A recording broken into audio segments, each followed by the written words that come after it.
Hello everyone, welcome back to my channel. তো তোমরা সবাই কেমন আছো? আশা করছি আমার আমি খুবই ভালো আছি। তো আজকে যাচ্ছি আমরা ঘুরতে।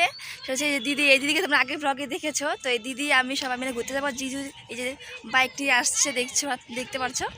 তো যাবো এখানে ঘুরতে, আমরা একটা মন্দিরে যাবো। সেই মন্দিরেই তো তোমাদেরকে সবটা শেয়ার করতে, চলো ব্লগটা কন্টিনিউ দেখতে থাকো। তো যাচ্ছি সেই কালীহাট বড় মন্দিরে মায়ের দর্শন করতে। তো জিজু দিদি ওরা আগে দেখেনি, তো বললো তুই চল দেখিয়ে দে। তো ওদেরকে আমি ফাইনালি চলে আসলাম সেই মন্দিরে। এই যে দেখো, এটা হচ্ছে সেই বড় কালী মায়ের মন্দির। এই মন্দির খুব জাগ্রত, মনের বাসনা গ্রহণ, যে যার মতো মনের বাসনা যেটা বলবে মা কাউকে ফিরিয়ে দেয় না। তো এখানে সবাই প্রণাম টনাম করে নিলাম একে একে সবাই মিলে। আর সত্যি এর মধ্যে খুঁজে হতো। আর দিদিরা এখানে দেখেনি, জিজুরা বললো চলো আমরাও দেখে আসি। তো জিজুকে ফাইনালি চলে আমি নিয়ে এসে বললাম সেই মন্দিরে। তো দেখো এই যে এখানে পাঠা বলি দেয় যারা মায়ের কাছে মানুষ করে তারা।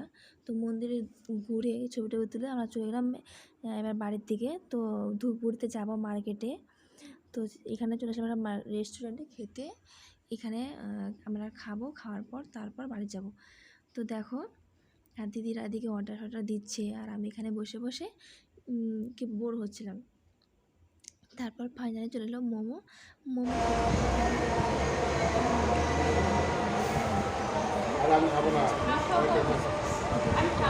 খুব মিষ্টির সাথে ভালো লাগতেছে।